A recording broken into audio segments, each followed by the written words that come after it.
On the broadcast today, students show their holiday spirit. We check out what the baseball team does during Factor Challenge Week. And we see how one student makes a difference. All these stories and more because Wildcat News starts now.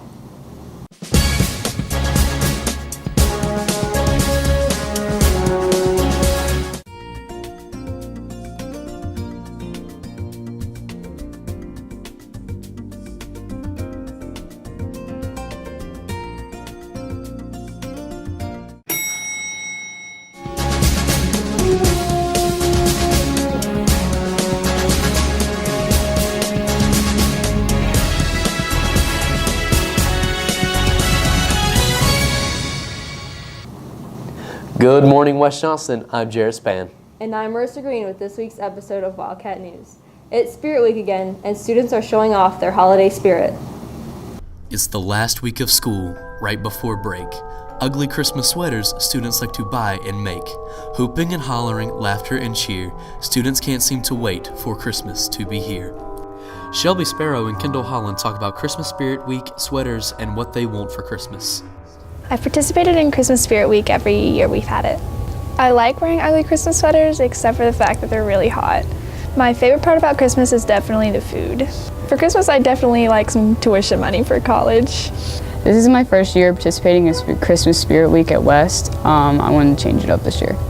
I do like wearing ugly Christmas sweaters because it gets to show off my creativity. My favorite part about Christmas is getting to spend time with family. Every year we decorate gingerbread houses. I want a new phone for Christmas because mine's cracked. Marissa, it's not Monday anymore. You can take off your ugly Christmas sweater. I thought it was kind of cute. I was joking. Forgive me. I guess I can forgive you. Speaking of forgiving, Jamie Snover tells us about Impact Student Ministries rally last Thursday. Impact Student Ministries held their second annual rally. Brianna Wombles and Cody Parrish share their experience. The Impact Rally is something that we organize to allow people who have similar interests in religion and Christ to get together and freely worship and just kind of come together in fellowship. We worshiped our Holy Savior, Jesus, and we all got together and just spent quality time with each other because we're all a big family at Impact. At the rally, we spend a couple weeks planning it together, and we put things together like a message. We'll have one of our group leaders do a message, and we'll have a certain number of songs, worship. The other night we actually had games added in, which was something that was new, but it's like a regular church service. It was put together by Luke Moore, Megan Rhodes, Miss Holly, and everybody at Impact. So we worked really hard. Miss Holly works really hard on this as well. Wombles shares the purpose of the rally and what she enjoyed most. The overall purpose is just to be able to gather with people with similar interests and just to be able to freely worship, regardless if it's a public place or a personal set-aside place, just to be able to gather with people that have similar interests and do what you feel inside. The part I enjoyed the most about the Impact Rally was the end result, to see everybody that walked out with a smile on their face, or just seeing the impact that we had on the people and seeing their enjoyment and how they got touched personally in their life. I'm already looking forward to the next rally. I'm ready to go. I'm Jamie Snover, Wildcat News. Thanks, Jamie. You know, I went to the rally and the singing was phenomenal, Marissa. You know, Jarrett, we heard some great singing from our staff and students around the school the other day. Let's take a look.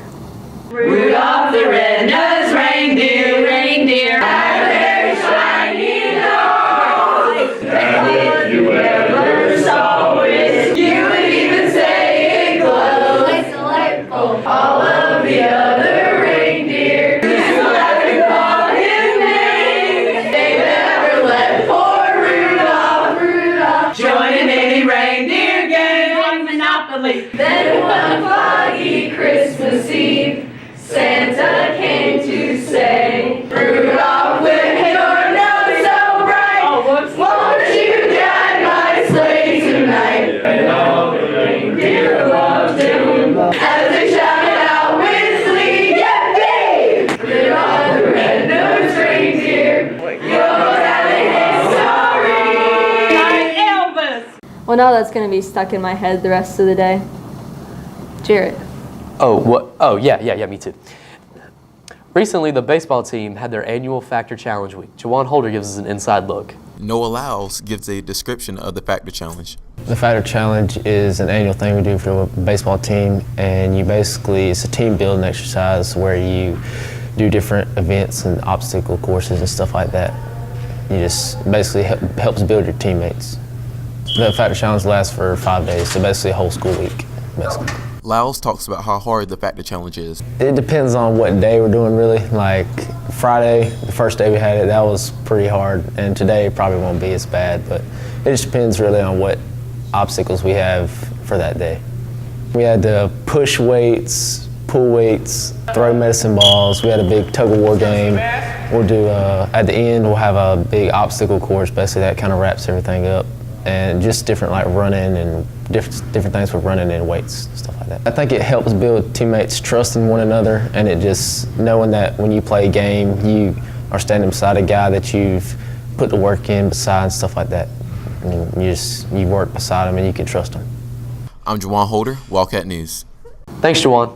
Erik Beene tells us about the Credit by Demonstrative Mastery program. Ever felt like you knew everything about a class already? Well, the Credit by Demonstrated Mastery program may be for you. Janelle Trombley explains more about the program. It's an opportunity for students to essentially earn credit in English 2, Math 1, and Biology without actually setting foot in the classroom. The first thing they'll do is sit for the EOC for that course, and then once they have passed that EOC and met the EOC score that they need to for the program, then they will create a portfolio that shows that they have mastered the content of that course. And then if they do not meet a certain score for the EOC, then they are taken out of the program and enrolled in that course at a later date. It does not have any effect on your GPA when you get your transcript. It's a CDM score that goes on your transcript that just shows that you received credit, but it does not alter your GPA at all. Interested in the program?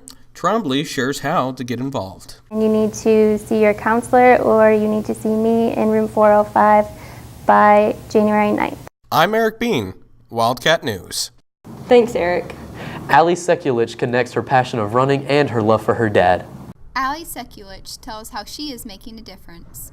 I decided to join a group called Team in Training, which is an organization that raises money to organize races and also raise money to find cures for blood cancers through the Leukemia and Lymphoma Society. I decided to do this because when I was about in 4th grade, my father was diagnosed with a rare type of lymphoma. At the time, I was too young to do anything about it, but I felt this year that I could start, helping him by raising money with this organization. We train for half marathons, any type of sporting event, and raise money up until the race. The race I did was the City of Oaks Half Marathon, which was November 2nd of this year. I raised over $1,800 by myself. So. And collectively, the entire team raised over $75,000. I was really happy that our team was able to raise as much money as they did. It's really inspiring to see because I know that this will help contribute to finding a better cure and better medicines for cancer patients. I'm Katherine Serrell, Wildcat News. Thanks, Catherine. Well, that's all for this week. If you have any questions, comments, or story ideas, email us at wjstudentmedia@gmail.com. If you want to watch Wildcat News at home, on the go, or even catch up on previous episodes, go to wildcatscratchpost.com/wildcatnews. And finally, don't forget to follow us on Twitter at WJStudentMedia. I'm Marissa Greene. And I'm Jarrett Spann. Thanks for watching, and we'll see you in February.